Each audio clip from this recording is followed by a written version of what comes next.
Hello and welcome back to Invincible Asia. I'm George Clark and today I get to check out Pinocchio 964, released on Blu-ray by Idiot Films.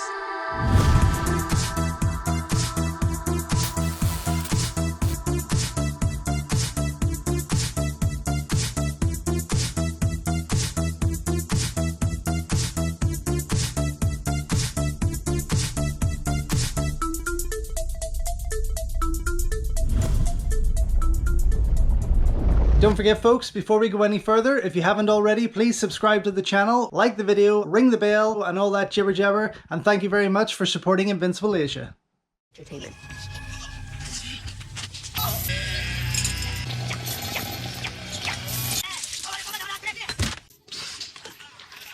So the next title on Idiot Films' Japanarchy label is Pinocchio 964, aka Screams of Blasphemy, the tale of a lobotomized sex robot who can't get an erection, is left to rot basically, while some big corporate bigwigs and fat cats want to get their hands on him.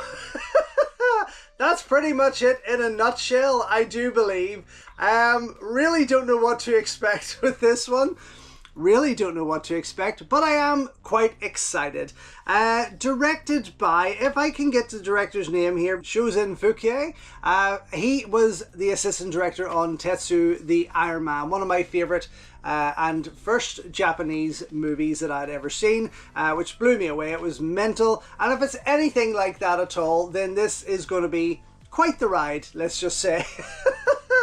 I don't know too much more about it, but yes, I have heard a lot about Pinocchio 964 over the years in terms of how shocking it is, and as a horror filmmaker, I'm excited to get stuck into that. Now, part of their Japanarchy label, as I say, so it does come with this little obi strip here, but the artwork on it here looks fantastic. I will get stuck into all of that. Limited to, if I can see this, 2,000 I think, or 3,000 is very, oh, 3,000. Limited to 3,000, very small text there. This is number 645 of that, as you can see.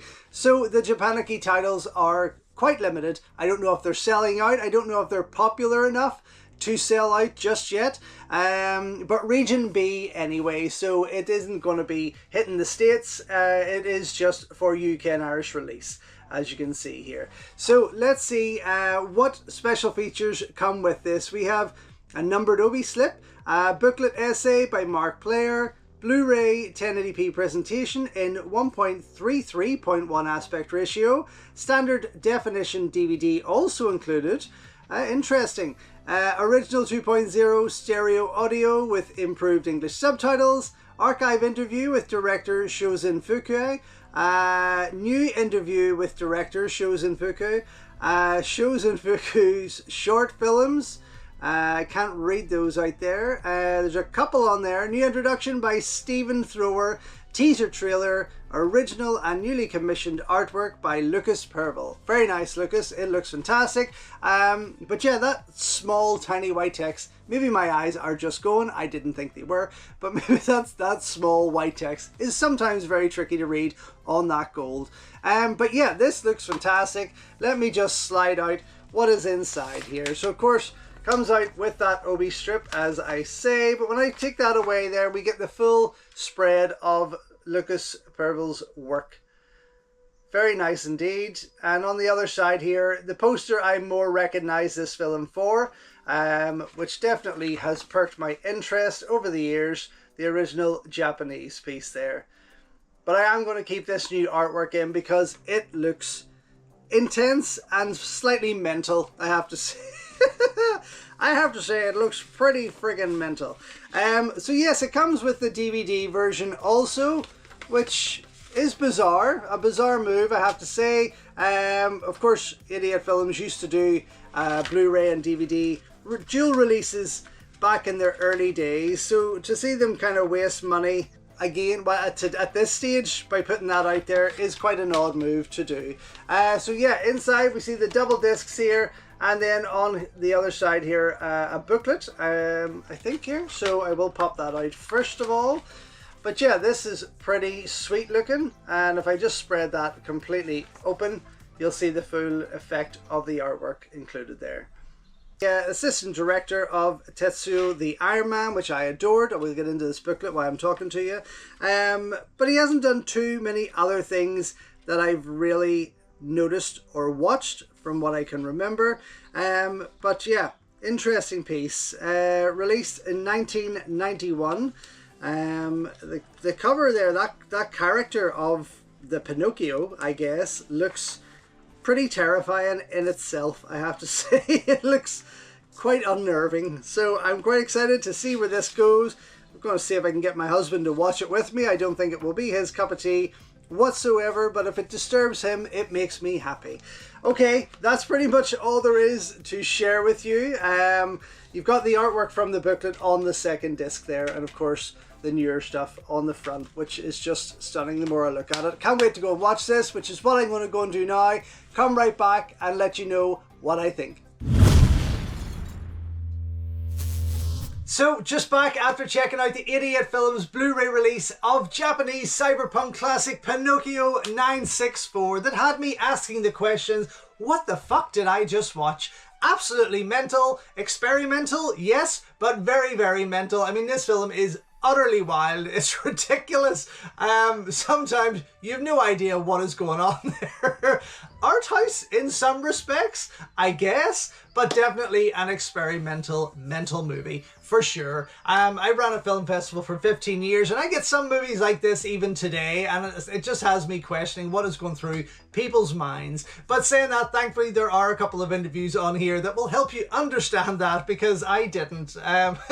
You can read my full review on the website. Head over to invincibleagent.com and check that out. Saying that, presented in 4:3 as it was shot. What a stunning print though. The HD is gorgeous on this. There's some black and white cinematography and most of it is in color because it's a visual ride. Like, I don't take drugs, but I'd imagine this is what it's like.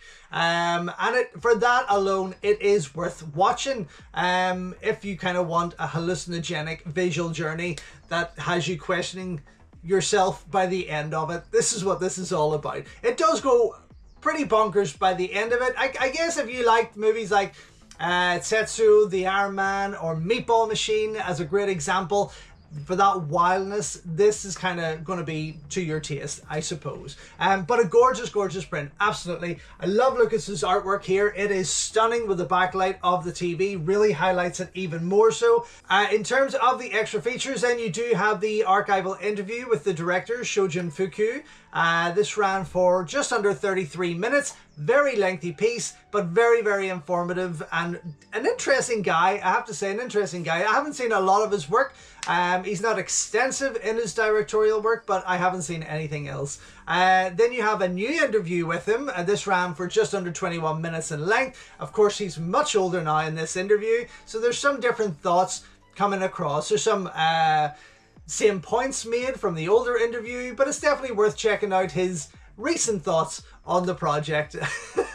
Then you have a bit of a video appreciation. It's called an introduction, but it's a lengthy introduction at just under 16 minutes in length by a guy called Stephen Thrower. This is quite interesting though, because in a way he helps you understand the movie a wee bit more. To him, it's one of the greatest things he's ever seen. But yeah, check it out if you want to understand what you're watching. Then you have two short movies from the director, Gero Ritsuto, that ran for just about 11 minutes in length. Very, very candid. Much like the movie, the public on the streets of Tokyo have no idea what's going on and why these crazy people are running through the streets. So it's quite funny to see the reactions of the public.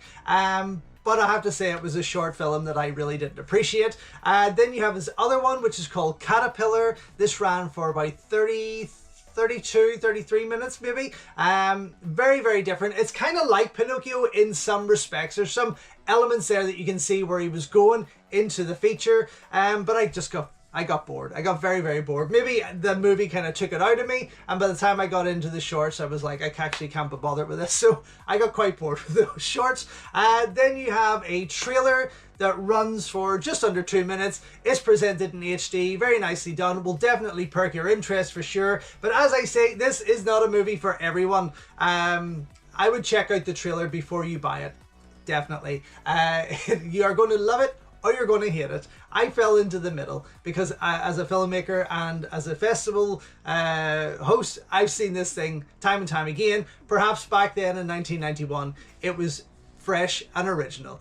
So maybe it's worth seeing for that alone. Still, I'm going to give this 1 thumb up. Really, not my kind of thing. The artwork, the presentation as always is gorgeous, so very happy with that. Still kind of glad that it's in my collection after all these years of hearing about it. Out now from 88 Films.